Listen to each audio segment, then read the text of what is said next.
बड़े बड़े प्रोजेक्ट्स को मैनेज करना ये अपने आप में एक बहुत बड़ा काम है ना? बिल्कुल एक कॉम्प्लेक्स ब्लूप्रिंट बनाने जैसा। तो आज हम एक ऐसे ही टूल को समझने जा रहे हैं जो इसी ब्लूप्रिंट को बनाने में माहिर है, माइक्रोसॉफ्ट प्रोजेक्ट। सोचिए, कोई ब्रिलियंट आइडिया है पर वो बिखरा हुआ है। उसे एक ऑर्गेनाइज्ड सक्सेसफुल प्रोजेक्ट में बदला कैसे जाए, ये एक चैलेंज है जो लगभग हर किसी के सामने आता है। और बस यहीं से कहानी शुरू होती है प्रोजेक्ट मैनेजमेंट टूल्स की। तो चलिए प्रोजेक्ट मैनेजमेंट की इस पजल को सॉल्व करते हैं। और इस पजल का एक बहुत बड़ा, बहुत जरूरी पीस है माइक्रोसॉफ्ट प्रोजेक्ट। आज का हमारा फोकस इसी पर रहेगा। तो सवाल आता है कि ये माइक्रोसॉफ्ट प्रोजेक्ट आखिर है क्या चीज? देखिए, सिंपल शब्दों में ये एक पावरफुल सॉफ्टवेयर टूल है जिसे खास तौर पर प्रोजेक्ट मैनेजर्स की मदद के लिए डिजाइन किया गया है। इसकी मदद से वो डिटेल्ड शेड्यूल्स बना सकते हैं, रिसोर्सेज को मैनेज कर सकते हैं और पूरी टाइमलाइन को विजुअली देख सकते हैं। मतलब प्लानिंग से लेकर एग्जीक्यूशन तक ये हर स्टेप पर एक साथी की तरह है। अच्छा, अब बात करते हैं इसकी कीमत की। इसे एक्सेस करने के मोटे तौर पर दो रास्ते हैं। एक तो है कि एक बार में परमानेंट लाइसेंस खरीद लिया जाए, जैसे स्टैंडर्ड या प्रोफेशनल वर्जन, और दूसरा ऑप्शन है क्लाउड बेस्ड सब्सक्रिप्शन का, जिसमें हर महीने पेमेंट होती है। और हाँ, ये ज़्यादा फ्लेक्सिबल भी होता है। ठीक है, तो थियोरी काफ़ी हो गई। अब थोड़ा प्रैक्टिकल होते हैं और देखते हैं कि अपना पहला ब्लूप्रिंट कैसे बनाया जाए। ये समझिए कि ये बिगनर्स जर्नी है, जहां हम प्रोजेक्ट प्लान की फाउंडेशन रखेंगे। किसी भी बेसिक प्लान को बनाने के लिए ना, बस ये 4 सिंपल स्टेप्स फॉलो करने होते हैं। सबसे पहले प्रोजेक्ट की स्टार्ट डेट सेट कर दीजिए। स्टेप 2, जितने भी काम हैं यानी टास्क्स, उन्हें ऐड कीजिए और एक आउटलाइन बना लीजिए। इसके बाद हर टास्क में कितना टाइम लगेगा, मतलब उसका ड्यूरेशन डिफाइन कीजिए। और आखिर में सबसे ज़रूरी, इन टास्क्स को एक दूसरे से लिंक कर दीजिए ताकि ये पता रहे कि कौन सा काम किसके बाद होना है। सिंपल। ये देखिए, ये एमएस प्रोजेक्ट के इंटरफेस की एक छोटी सी झलक है। टास्क नेम में काम का नाम आ गया, ड्यूरेशन में कितने दिन लगेंगे वो, और प्रेडिसेसर्स का कॉलम बताता है कि कोई काम किस पिछले काम पर डिपेंडेंट है।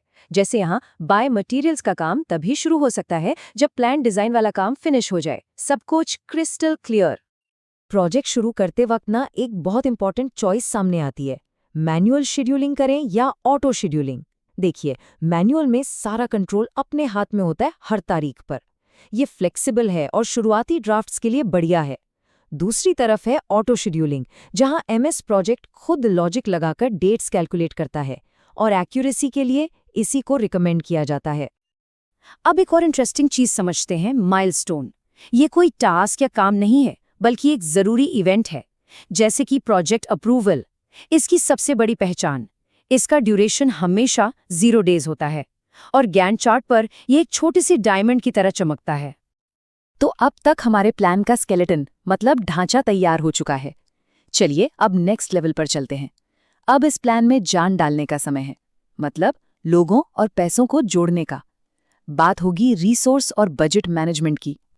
जाहिर सी बात है, कोई भी प्लान लोगों और पैसों के बिना तो बस कागज पर ही रहेगा। तो सवाल ये है कि इन्हें मैनेज कैसे करें।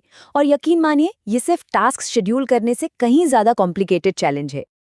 एक बहुत कॉमन प्रॉब्लम जो अक्सर आती है वो है रिसोर्स ओवर एलोकेशन। इसका मतलब जब एक ही इंसान को एक ही टाइम पर 2 अलग-अलग काम दे दिए जाएं। अब एमएस प्रोजेक्ट इसका एक ब्रिलियंट सॉल्यूशन देता है, जिसे कहते हैं रिसोर्स लेवलिंग। इसमें सॉफ्टवेयर खुद ही स्मार्ट तरीके से शेड्यूल को एडजस्ट करके इस कॉन्फ्लिक्ट को फिक्स कर देता है। सोचिए, मैनेजर्स का कितना मैनुअल एफर्ट बच जाता है और टीम भी बर्नआउट से बच जाती है। प्रोजेक्ट को ट्रैक करने के लिए जो सबसे पहला और सबसे इम्पॉर्टेंट स्टेप है, वो है एक बेसलाइन सेट करना। ये बेसलाइन है क्या? ये बेसिकली ओरिजिनल प्लान का एक स्नैपशॉट है। इसमें शुरुआती शेड्यूल, कॉस्ट, स्कोप सब कुछ फ्रीज हो जाता है। और एक बार बेसलाइन सेट हो गया तो फिर वेरिएंस को ट्रैक किया जा सकता है। वेरिएंस का मतलब है एक्चुअल प्रोग्रेस को उस ओरिजिनल बेसलाइन स्नैपशॉट से कंपेयर करना।